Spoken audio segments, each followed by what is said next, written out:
Redshift here, joining my part to shift perceptions out of the pink and into the red. There are two things I want to say in today's video. The first thing I want to say is this. Women all want to be with top men, not only because it gives them resources and status, but also because if the man is powerful enough, like a Rothschild or a dictator or a president, then she will be sheltered under the umbrella of his impunity, and she will be immune to slander, ridicule, etc., which people will either be too scared to engage in because the powerful man either killing the slanderer, or imprisoning them, or suing them if they do slander and ridicule the wife or mistress, or they will not slander or ridicule her at all because they won't know what she is doing, because the bad deeds that she's doing because of NDAs, that is non-disclosure agreements, and other ways of keeping one's activities a secret, right? Like, women want to be free to be their, at least the modern women of today, and probably the evil women of the past, wanted to be free to be their evil selves, so they want to marry super powerful men whose power will enable them to be their evil selves without having to suffer even a little bit of acting evilly.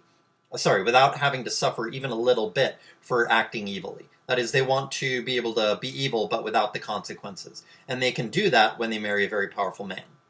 I mean, sure, he might cheat on her and stuff, but if she doesn't really love him in the first place because she's a bad woman, well, then what does she care, right? She's still got impunity, and if he's sleeping with other women, he probably doesn't care if she sleeps with other guys, and all she really cares about is money and status and all the rest of it anyway, and if he's super rich, then what does he care, right?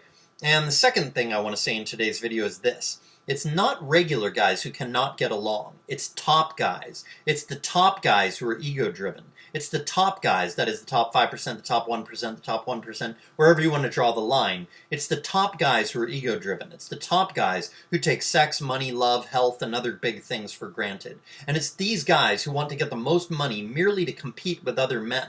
Like in the movie Glengarry Glen Ross. At one point in the movie he says, "This is how we keep track, Bubby." Right? Like, this is the scoreboard, right? That's what money is, to rich people at least, right? To average people, money is survival, is opportunity, is happiness, is freedom, is knowledge. It's all good things, right? Because regular men and regular women and kids and stuff don't have enough, right? They would love to have more so that they could give their kid, piano lessons. They would love to have more money so they could afford to send their kid to college. They would love to have more money so they could treat their wife's cancer with, like, the top best treatment instead of just the mediocre treatment they're having to treat it with, etc. Right? Like, money is all good things to people who do not have enough of it, and that's, 80, 90, 99% of people. Probably 99.9% of people don't have enough money, right? You could always use more. But once you're like a billionaire, then it's like, the money doesn't really do anything. You could already buy everything that you want, so it's like money doesn't really do anything for you at that point because you already have way more than you need, right? So these men, they only use money as a scoreboard to compete with other men. That's all it is to them. It is these selfish, egotistical, hedonistic top men who are also leading most of MGTOW. Listen to their videos. They are clearly ego-driven. They clearly don't actually deeply care about other people. They don't have soft hearts. And you cannot say that they lack compassion because of being divorce raped, because it was their wife that hurt them, not other men. Unless she cheated on him with one other man. But that's just one man. Why should you judge all men just because one man slept with your wife, right? And besides, just because lots of men are scum, even though, it may be a large percentage of men that are scum, let's say 20, 30, 40, 50%, that's not all, right? So like, just because there's a lot of men who are scum does not mean that all men are scum. And therefore, there's no excuse for these top men to throw away all their compassion. Right? And the rest of men merely cannot get along. So the top men can't get along because they're egotistical hedonists who like to compete with each other, right? And the rest of men cannot get along because of being angry, because of how hard their lives have been. Unnecessarily hard. Because of the screwed up nature of the country, which only exists because of all the vicious competition between the men at the top, and them rigging the system to benefit themselves at the expense of the bottom 99%. And the other reason the regular guys cannot get along with each other these days is because they lack morality, which is also something that was engineered intentionally by the elites.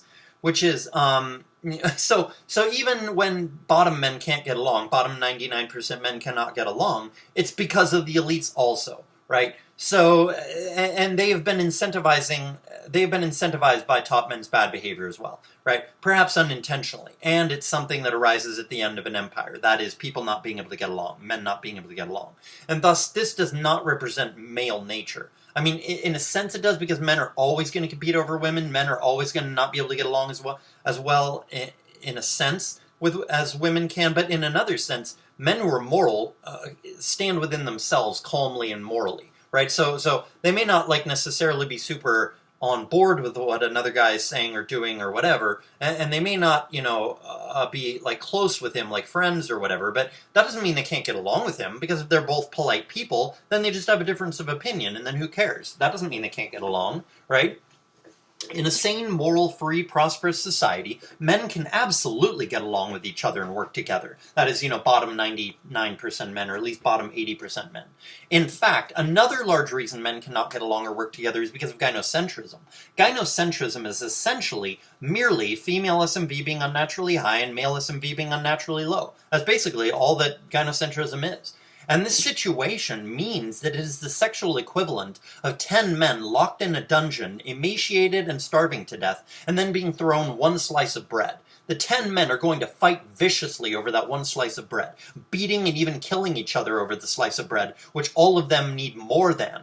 That is, even if one guy was to get the whole slice of bread to himself and he ate the whole thing, it still wouldn't be enough. It would still be not even close to enough because he's starving to death. One slice of bread is not going to fix him. He needs, 5 loaves of bread or 10 loaves of bread to start putting on some healthy weight so that he, is healthy again. So he can get enough fat, get enough fiber, get enough, protein, etc., right? Like, one slice of bread is not enough, right? So when one slice of bread is not enough for even one guy, and there's only one slice to go around between 10 guys, they're going to fight over it viciously, right? Even though they know that none of them will get even all of it. And even if they did, it wouldn't be enough. So that's going to make them fight even more viciously, right? To get at least as much of it of that one slice as they can, right? In other words, men need sex and love, and when there's not enough to go around, because of number one, the top men having sex with all the women, ruining all the women, making all the women entitled, not to mention psychotic, and number two, the stupid legal things like welfare for single mothers and the outlawing of prostitution.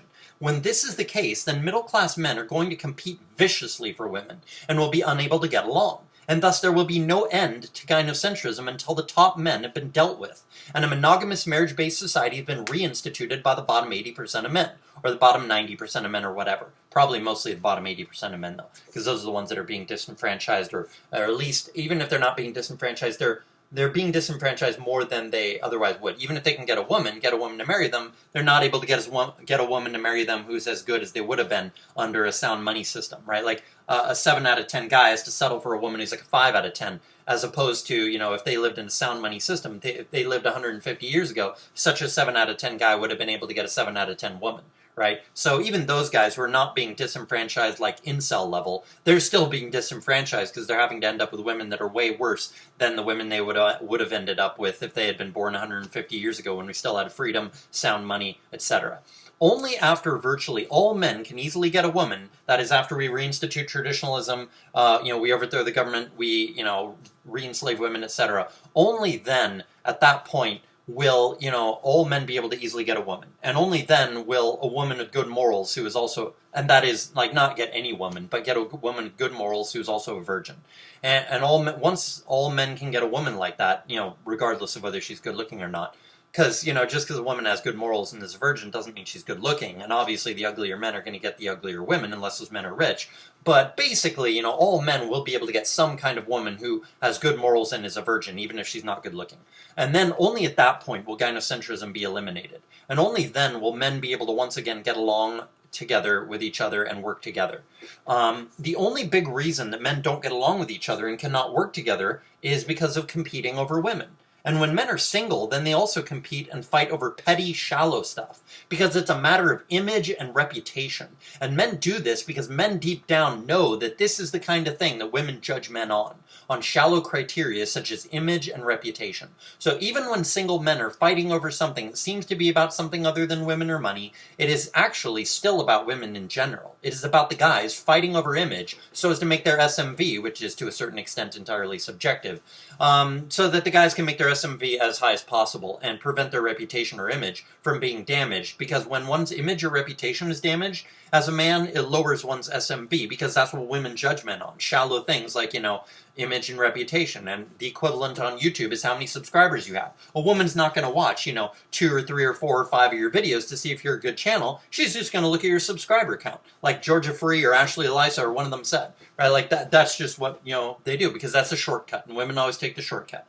So they just look at your subscribers and, oh, you only have 1,000, you only have 5,000 subscribers, you only have, 80 subscribers, whatever it is. She's like, that channel must suck. It doesn't have a lot of subscribers. As if, just the number of subscribers or how popular you are or whatever has anything to do with, your quality as a human being or your intelligence or anything. It's ridiculous. But yet that's the kind of thing that women judge men on. Men know it, even if not intellectually, men know it instinctively, subconsciously, intuitively, men know this. And so men fight over bullshit things like image and reputation just so that a man can preserve his image and reputation so that he can continue to get decent women. Right? So women actually incentivize men to be shallow by judging men on shallow criteria.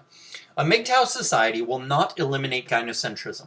Only an overthrow of the elites and a return to traditional moral values and traditional sexual mores, a monogamous marriage-based society with no government, where women remain virgins until marriage, and in which there is no extramarital sex allowed either. Not only is premarital sex banned, basically, or forbidden, culturally forbidden at least, so that hardly anyone does it, even if you're allowed to do it. And hardly anyone does extramarital sex because, it's either illegal or, it's culturally forbidden, or it's a case where, anarcho-capitalism exists, and so, the man's likely to kill his wife if she cheats on him, so no women are willing to take that risk. Whatever the reason is, as long as we have, a traditional monogamous marriage-based society with traditional morals and stuff, and traditional sexual rules, like no premarital sex, no extramarital sex, only a society like that, with no government, only that will eliminate, or at least almost entirely suppress, gynocentrism, as opposed to, just a MGTOW society eliminating gynocentrism,